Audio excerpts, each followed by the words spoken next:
नमस्कार, मैं हूं पवन त्यागी। कर्नाटक में कांग्रेस ने चुनावी सभाओं में यह वादा किया था कि जब हमारी सरकार आएगी तो हम बजरंग दल पर बैन लगाएंगे और बजरंग दल की तुलना पीएफआई से की थी। इसको लेकर काफी बवाल हुआ था और जब बवाल हुआ तो कांग्रेस के नेताओं ने यह देख लिया कि भैया वोट नहीं मिलना है, तो वो पासा पलट गए और पलटकर उन्होंने कहा कि नहीं नहीं, हमने ऐसा कुछ नहीं कहा था और जिन्होंने कहा वो गलत कहा था। हमारी सरकार तो हनुमान भक्त हैं, हम तो हनुमान जी के मंदिर बनाएंगे और हनुमान चालीसा का पाठ और मंदिर जाना, ये सब कांग्रेस के नेताओं ने किया था। अब सरकार बन गई है, लेकिन सरकार बनते ही जो छोटे खड़गे जी हैं, यानी पार्टी के जो अध्यक्ष के बेटे हैं, वो प्रियांक खड़गे, वो इस बात को दोहरा रहे हैं कि यदि यहां स्थिति खराब होती है, यहां जन भावनाओं को चोट पहुंचती है, तो हम भगवे को यहां बैन करेंगे। खड़गे जी ने क्या बताया? खड़गे ने कहा कि अगर शांति भंग होती है यहां तो सरकार भगवा संगठन पर प्रतिबंध लगाएगी। और यह बात उन्होंने कर्नाटक के अलावा दिल्ली आए तो दिल्ली में भी जब पत्रकारों ने पूछा कि आपने ऐसा कहा तो क्या आप इस पर स्टैंड पर कायम है कि आप आरएसएस पर प्रतिबंध लगाने जा रहे हैं, तो उन्होंने कहा हां, अगर जो है हमें लगेगा कि माहौल खराब हो रहा है, शांति भंग हो रही है, तो हम पीएफआई को भी बैन करेंगे, हम आरएसएस को भी बैन करेंगे। ये बात बोली है। यानी एक बार फिर से प्रियांक खड़गे ने विवाद को जन्म दे दिया ये कह करके कि पीएफआई और बजरंग दल या आरएसएस एक ही बात है। एक पल वो कह रहे हैं कि शांति भंग करेंगे तो दोनों को बैन करेंगे। ये कौन सी बात हुई? क्योंकि आज तक के इतिहास में कभी भी राष्ट्रीय स्वयंसेवक संघ यानी आरएसएस या बजरंग दल, वो लोगों के यहां से ना तो आरडीएक्स मिला, ना 2 नंबर के पैसे मिले, ना कोई देश विरोधी दस्तावेज मिले, ना उन्होंने कोई देश विरोधी आज तक काम किया। तो आप यदि किसी आतंकवादी की तुलना किसी राष्ट्रभक्त से करने लगे, ये कौन सी बात हुई? आप किसी आतंकवादी को कहो हम इस पर कार्रवाई करेंगे लेकिन इस पर भी करेंगे। अरे भाई, एक तो राष्ट्रभक्त है, आरएसएस जैसा राष्ट्रभक्त संगठन तो कोई है ही नहीं। देश की आजादी के पहले से इस देश में काम कर रहा है, देश की आजादी के लिए लोगों ने काम किया और आज भी सबसे बड़ा स्वयंसेवी संगठन, सामाजिक संगठन यदि कोई है स्वयंसेवी संगठन, वो राष्ट्रीय स्वयंसेवक संघ है। उसी का आनुषंगिक संगठन बजरंग दल है, जो कि धर्म की रक्षा में लगा हुआ है, जो कि रामनवमी हो, हनुमान जयंती हो, जो धार्मिक कार्यक्रम है, बना तो इसीलिए था कि जब राम जन्मभूमि का आंदोलन चल रहा था तो वो यात्रा निकालनी थी, रथ यात्रा, जिसमें कि शिलाएं रखी गई थी और रामशिला लेकर के पूरे देश में जाने का जब विश्व हिंदू परिषद ने तय किया तो उस समय यह हुआ, पुलिस प्रशासन को कहा गया भैया आप इसकी सुरक्षा करें, हर राज्य में हमें पुलिस की सुरक्षा चाहिए। तो क्योंकि उस समय केंद्र में कांग्रेस की सरकार थी, उन्होंने मना कर दिया, हम इसकी सुरक्षा के लिए केंद्रीय सुरक्षा बल नहीं देंगे। अरे भाई, क्यों नहीं देंगे? कहीं दंगा फसाद हो सकता है। तो शिला पूजन के कार्यक्रमों को लेकर के जब यात्राएं निकली थी, केंद्र ने मना कर दिया, तब विश्व हिंदू परिषद और राष्ट्रीय स्वयंसेवक संघ को ये प्रतीत हुआ कि भैया अपनी रक्षा खुद करनी है और इसीलिए तब युवाओं की एक टोली को नाम दिया गया बजरंग दल, यानी हनुमान जी का दल, क्योंकि राम जी की सेवा में रहते हैं। युवाओं को उसमें डाला गया जिसमें ज्यादातर राष्ट्रीय स्वयंसेवक संघ या धार्मिक संस्थाओं से जुड़े हुए लोग थे और उन्होंने तय किया कि हम इस राम जन्मभूमि आंदोलन में सहयोग करेंगे, मंदिरों की रक्षा सुरक्षा करेंगे और राम जन्मभूमि आंदोलन में सहयोग करेंगे। आज तक धार्मिक अनुष्ठानों के अलावा कहीं भी बजरंग दल ने कहीं सड़क जाम की हो, कोई रेल रोकी हो, कोई तोड़फोड़ की हो, इसका कोई प्रमाण नहीं है, कांग्रेस के पास भी नहीं है। लेकिन यही कांग्रेस आज पीएफआई के बैन को लेकर इस तरह से बौखलाई हुई है, क्योंकि ये बैन केंद्र ने लगाया है। वोट लेने तक ठीक था कि आप वोट लेने के लिए, किसी को मूर्ख बनाने के लिए और तुष्टीकरण के लिए इस तरह की बातें बोले, लेकिन अब आप चुनाव हो गया, अब सरकार बन गई, अब इनको असल में लग रहा है कि वहां जहां आपने सरकार बनाई है भैया, वहां तो लोग पूछेंगे। और वहां जो है कर्नाटक में, तमिलनाडु में, जहां आपको अभी सरकार बनानी है, इनको लगता है कि जहां अभी राज्यों में चुनाव बनानी है, जिसमें अभी मध्य प्रदेश, राजस्थान, छत्तीसगढ़, इनको लगता है आने वाले चुनाव में भी ये मुद्दा इनको काम करेगा। इनको लगता है कि कर्नाटक में हमने सरकार बना ली तो ये फॉर्मूले से हमें मुस्लिम वोट एकजुट होकर के मिल गया, इसी फॉर्मूले से हम बाकी राज्यों में भी मुस्लिम वोट को प्राप्त कर सकते हैं। तो इसलिए जो प्रियांक खड़गे का बयान है वो इसी कड़ी का हिस्सा है।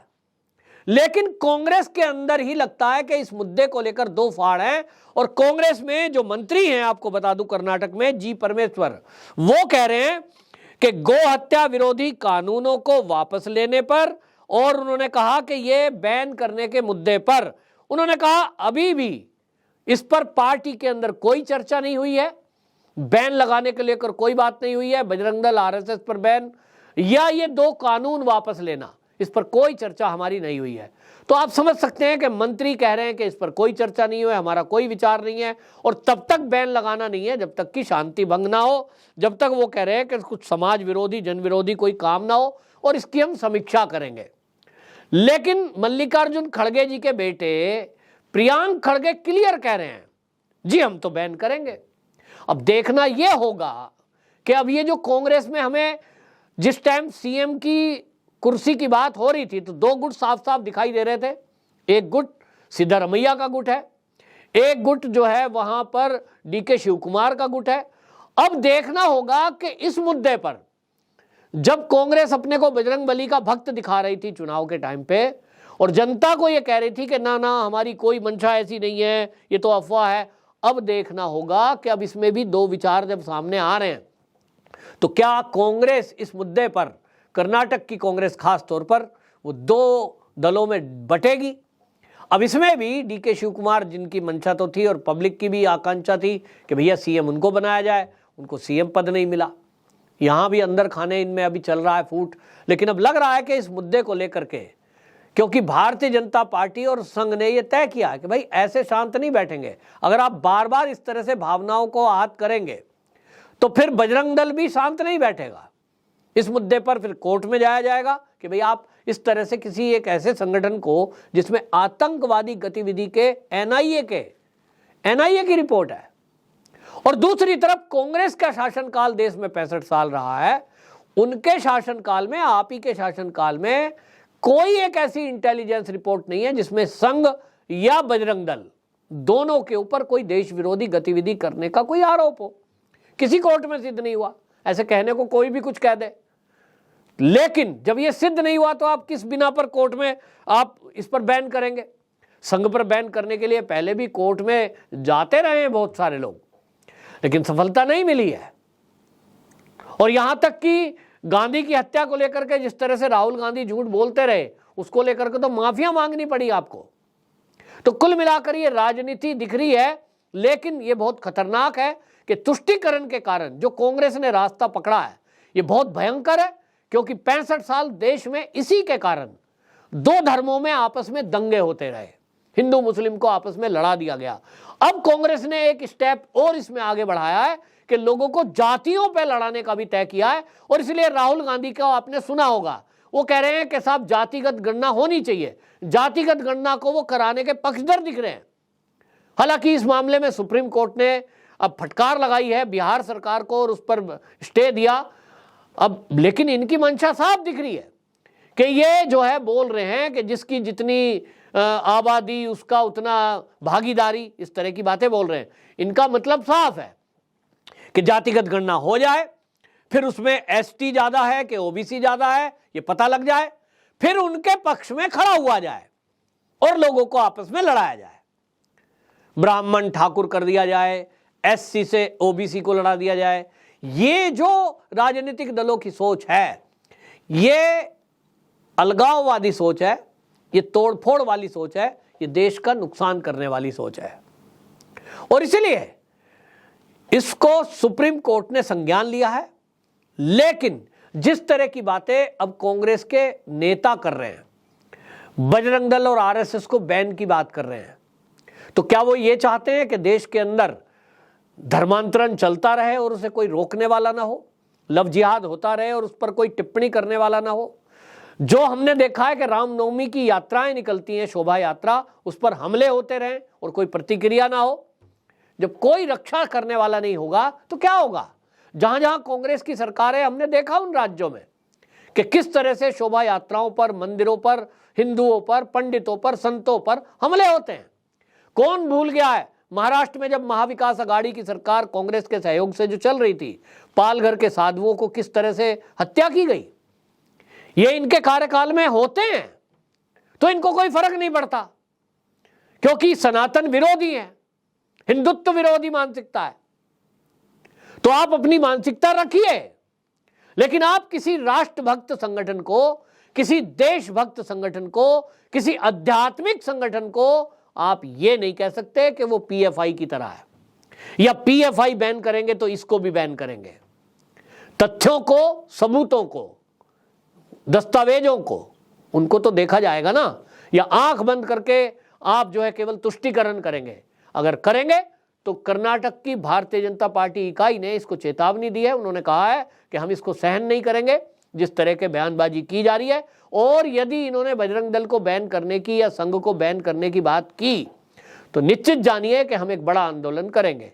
देखना होगा कि वहां ये केवल इनका जुमला निकलता है कि भाई चुनावी एक इन्होंने घोषणा की थी, जिस तरह से बाकी वादे वहां कर्नाटक की सरकार पूरा करती नहीं दिख रही है। वहां बिजली के मुद्दे पर, बस यात्रा फ्री के मुद्दे पर अभी तक तो वादा पूरा हुआ नहीं है। तो लोग कह रहे हैं कि ये ध्यान भटकाने के लिए जरूर ऐसे मुद्दे पर बात करेंगे जिससे कि पब्लिक का ध्यान भटक जाए और विवाद पड़ जाए, लोग भूल जाएं कि 200 यूनिट बिजली फ्री का वादा किया था, महिलाओं को 2000 रुपए और डिप्लोमा होल्डर, डिग्री होल्डरों को पैसे देने की बात की थी। वो मुद्दों पर चर्चा ना हो, इसलिए इस तरह की बातें लाई जा रही है। ये भी अब कर्नाटक की जनता कहने लगी है। देखना होगा भविष्य में क्या होता है, लेकिन हमारे देश में न्यायपालिका जब तक है तब तक ये निश्चित जानिए कि इस तरह से कांग्रेसियों के मंसूबे कामयाब नहीं होंगे। और जब सनातनी जागृत है, अब हिंदू जागा है, तो भी आप जान लीजिए कि अब चुपचाप होकर बैठने वाला हिंदू नहीं है, सनातनी बैठने वाला नहीं है। अब बड़े बड़े सुप्रीम कोर्ट के वकील भी सनातन संस्कृति की रक्षा के लिए जागृत हो चुके हैं और करोड़ों युवा धर्म की रक्षा के लिए प्रण ले चुके हैं। तो निश्चित जानिए कि कांग्रेस के किसी भी ऐसे कृत्य पर यदि वो सनातन संस्कृति के ऊपर प्रहार करेंगे तो मौन होकर के सनातन संस्कृति के रक्षक बैठने वाले नहीं है। ऐसा विश्व हिंदू परिषद और बजरंग दल के लोगों ने भी बोला है। आपकी क्या राय है, कमेंट बॉक्स में जरूर बताएं। वंदे मातरम।